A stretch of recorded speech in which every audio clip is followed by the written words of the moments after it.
adalah yang, kecil, sedang, dan besar. Nah, untuk kalian kan,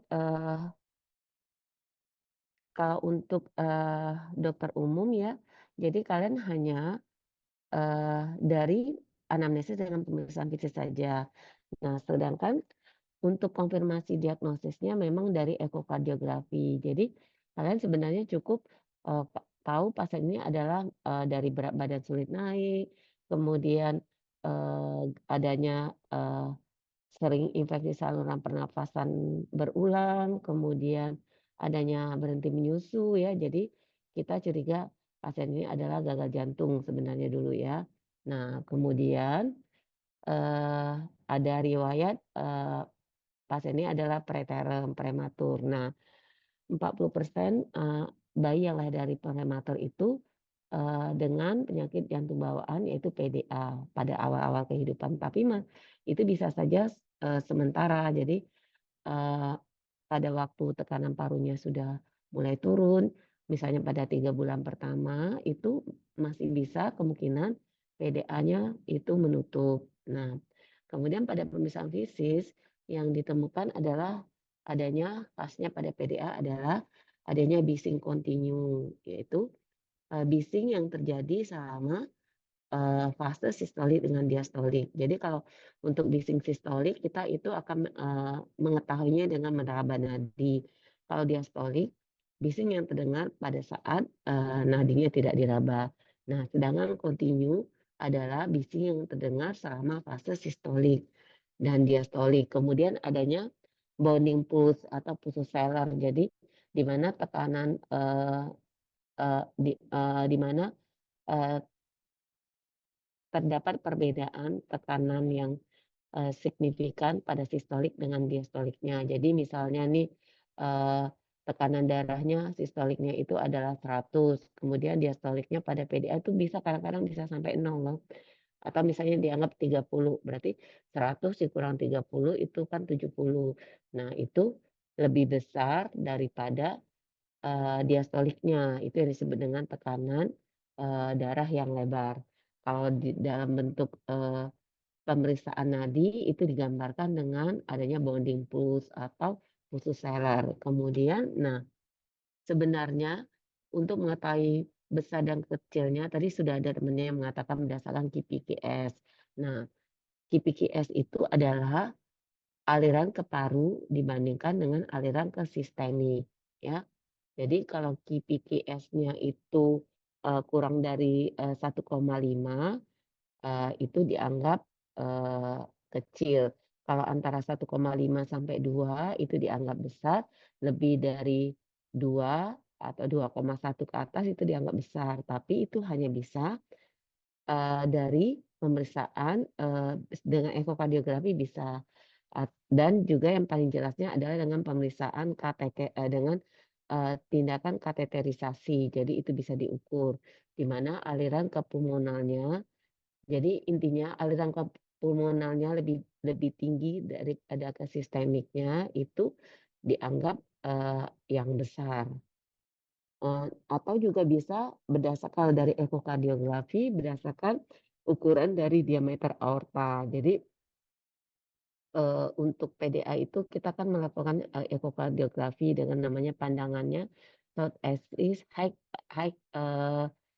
short short axis yaitu, parasternal short axis. Jadi misalnya nih ukuran PDA-nya 2, ukuran PDA anggap aja 3, sedangkan diameter dari aortanya itu 2, berarti PDA-nya gimana ukurannya berarti, ukuran PDA-nya adalah 3/2, berarti besar dong jadinya ya, karena dia lebih besar dari diameter aorta. Tapi kalau misalnya, ukuran PDA-nya 2, eee diameter aortanya misalnya 4 misalnya, jadi 2/4 itu berarti setengah, itu dianggap yang sedang. Jadi itu, eee, klasifikasinya bisa dari ekokardiografi berdasarkan ukuran diameter aorta atau, berdasarkan, KPKS yang lebih jelas itu dengan pemeriksaan kateterisasi ya. Jadi yang disebut dengan kalau dari ekokardiografi itu yang disebut dengan, kecil itu adalah apabila, ukuran PDA-nya itu kurang sama dengan sepertiga diameter aorta. Kalau sedang antara sepertiga sampai 2/3 diameter aorta. Yang disebut dengan besar lebih dari 2/3 diameter aorta, gitu. Ada lagi? Dokter Samsul Indra atau Dokter Enggarjati, boleh menambahkan, Dok? Masalah presentasinya boleh juga.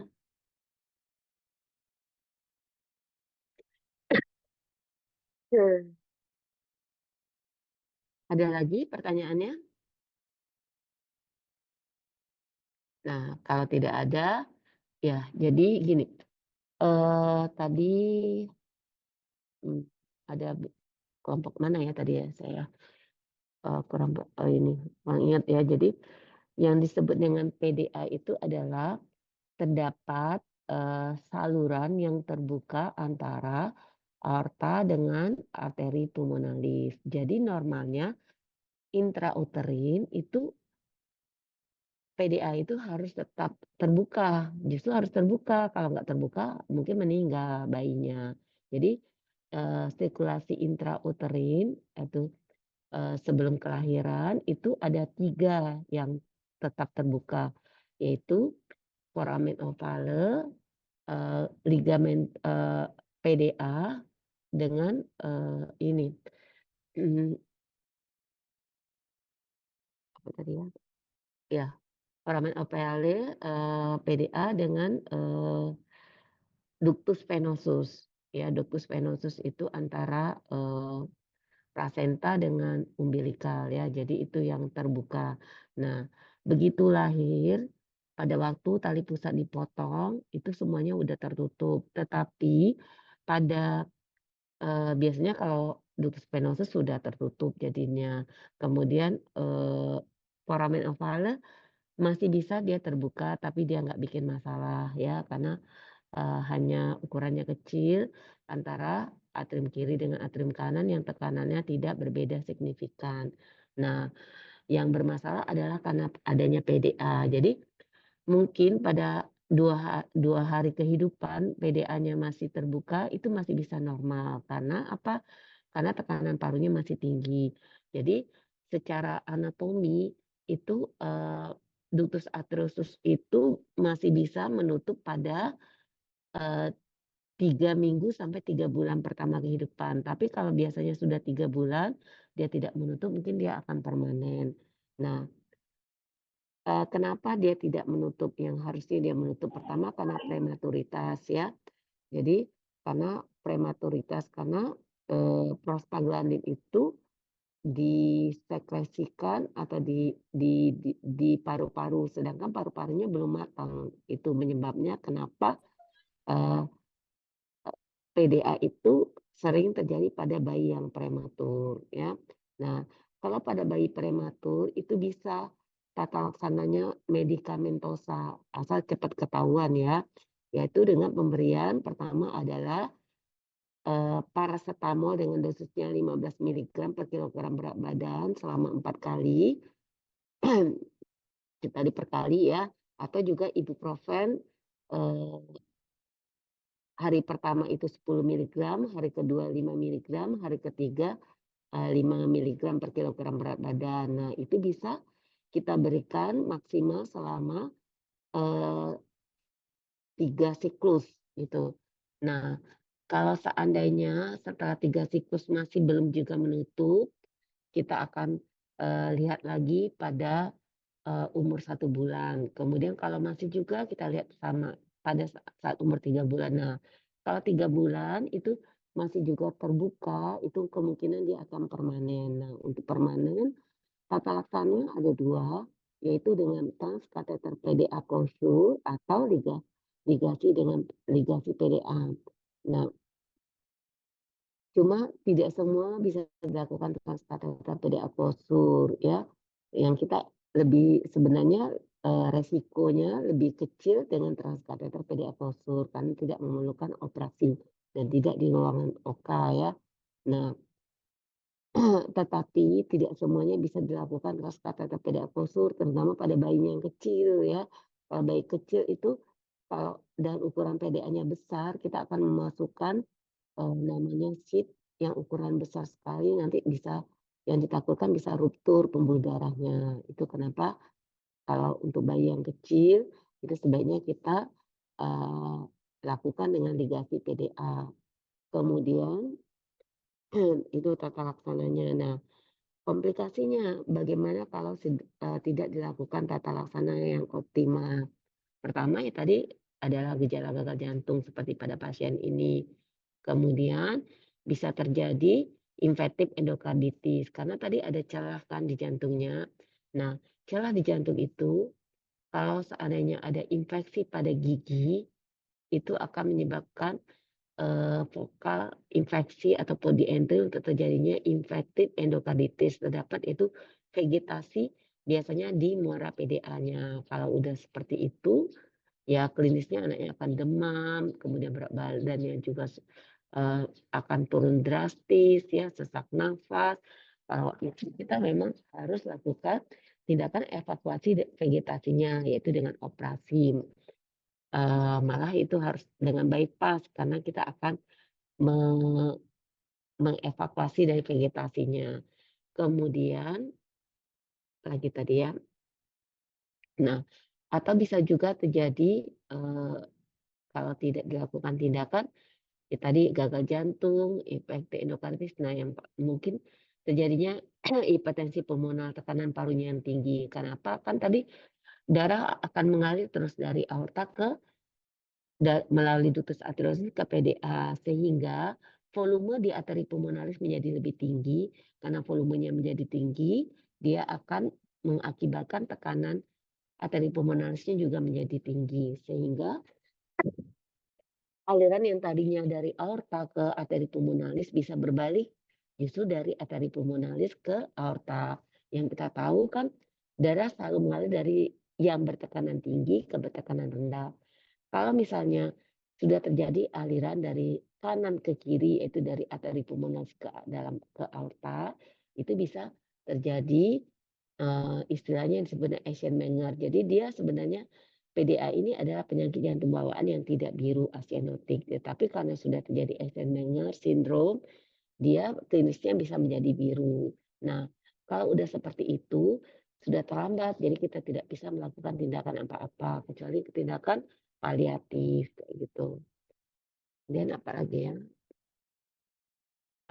pada PDA tadi kan bisingnya adalah bising kontinu, yaitu khas sekali. Jadi caranya adalah tadi dengan meraba nadi, kemudian kita, ternyata ada terdengar bising. Jadi dan waktu kita tidak meraba nadi juga terdengar bising, sehingga itu yang disebut dengan bising kontinu yang posisinya adalah di daerah sekitar katup pulmonal, yaitu di ICS2 linea sternalis sinistra, jadi yang di atas ya.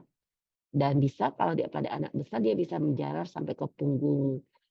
Caranya untuk mengetahui dia penjalaran sampai ke punggung yaitu dengan meletakkan stetoskop atau auskultasi di antara dua skapula di belakang ya. Kemudian apa lagi ya? Ada pertanyaan lagi? Karena pertanyaannya cuma satu ya langsung terjawab ya. Karena udah pada mau sholat Jumat ya. Oh iya, oke. Dokter Enggar Jati atau Dokter Samsu Indra masih monitor, Dok? Masih dokter. Oh ya, ada tanggapan Dokter Enggar? Paling ini aja dok. Kalau untuk kalian deh, Iya, oke. prinsipnya kalian Heeh. tuh harus tahu dulu. Ini sebentar aja dok, 5 menit nggak lama. Jadi penyakit jantung itu kan kalau ada anak-anak itu kan dibagi menjadi dua ya. Ada yang didapat, ada yang dia kongenital. Jadi kalau kalian harus tahu itu dulu. Jadi kalau dia yang didapat itu yang misalkan penyakit jantung rematik ya. Kalau dia yang sudah sifatnya kongenital itu dibagi dua. Ada yang asianotik sama yang sianotik.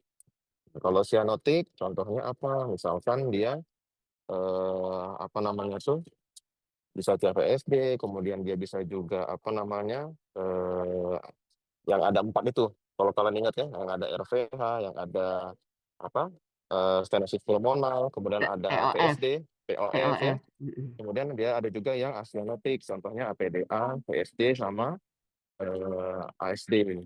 Kalian harus tahu itu nanti sifat suara bisingnya apa. Misalkan ASD dia white thick split, kalau VSD itu pansystolik murmur, kalau dia PDA dia ke mesentery murmur atau continuous murmur.